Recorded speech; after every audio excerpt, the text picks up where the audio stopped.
Fairy Tail is stepping their game up now that we're finally attacking Taras. I mean, these motherfuckers have got some issues right now. So let's get straight on into this episode. First things we get to see is basically Erza escaping from Kyouka, Natsu, and like we get to see Lizana manage to break her out, and like she's just absolutely slaughtered that weird tentacle thing that was like trying to fuck with her. She's like tying up Kyouka, we're saying we want some answers now, like what's going on, like what the fuck's happening.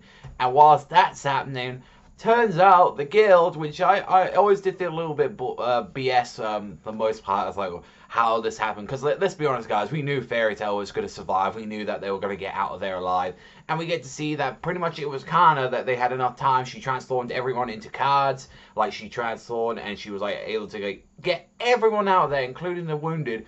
I feel like there should have been some people she couldn't save or something, or maybe she had to make the sacrifice of her getting in the blast. Like, I felt like that would have been a more greater way for her to happen. Like, imagine if that happened, and then, like, immediately, like, Gildas hears after this, he would fucking lose it, or Gildas gets in the middle of this, and they're saying, like, yo, we're sorry, we couldn't save the daughter, and just Gildas just says enough, and he just, like, takes down the entire cube or something, like, something like that would have been a lot better, I feel, if, like, you know, that could have worked with just the one death to save the others. Like, I feel like that would have been perfect, but no, they actually went through that, and they were going through pretty much a lot of fodder. Like, there was a lot of in-canon filler. This stuff did actually happen with everyone in Fairy Tail, but they definitely did drag it out a lot more with, like, all these characters going against, like, all these, like, Taras, like, fodder members, like, that you get to see, like, all of them showcasing. It kind of really reminded me during, like, the whole Dragon War, like, after the last parts of the Grand Magic Games, that kind of reminded me a bit that, like that, which is fine. Like, Fairy Tail never does that. It's like, okay, I can accept it, you know,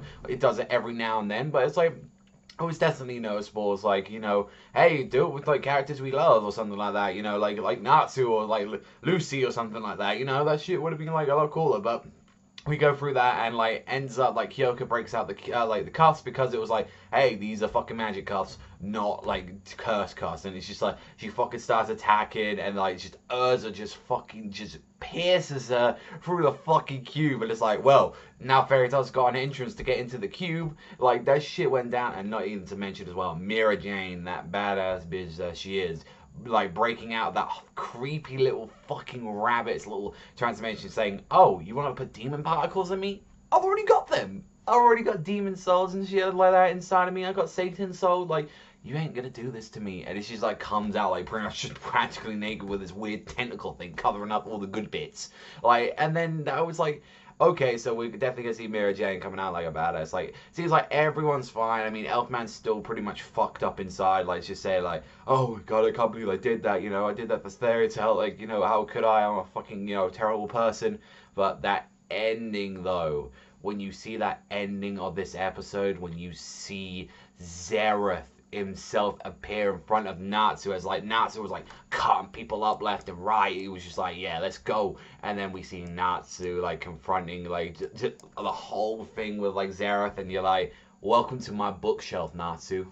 Tadara. It's like that. It's just like, that was a way to end the episode. It's like, now we got some intensity going on with this arc. Now that Zeref himself has arrived, like, who else is going to arrive in this stuff? I mean, because let's be honest, when like Zeref arrives, Acnologia is not too far away, so we might be seeing Acnologia soon as well. But hey-oh, that's like me just saying. But overall, that was a great episode. I honestly had a lot of fun with this one. Will admit there was like some little bits of like in-canon filler here and there, so I did say, you know, that kind of did like annoy me slightly with this stuff. But even so, it wasn't a really enjoyable episode. I mean, the only issues I could really say was that there was just in-canon filler. But then again, that's adding more to the episode. That could show like, oh, look at everyone getting their time to shine. So that's a nice thing they do. Like, Fairy Tail manga doesn't exactly do that. It's just like always gives like, you know, the main cast that we love just their time to shine. It was getting like some others that we barely see in the series, and it was like, hey, it's good, and you know, it looks good animation, and it was like, it was a really enjoyable episode and fun, and I really can't wait for the next episode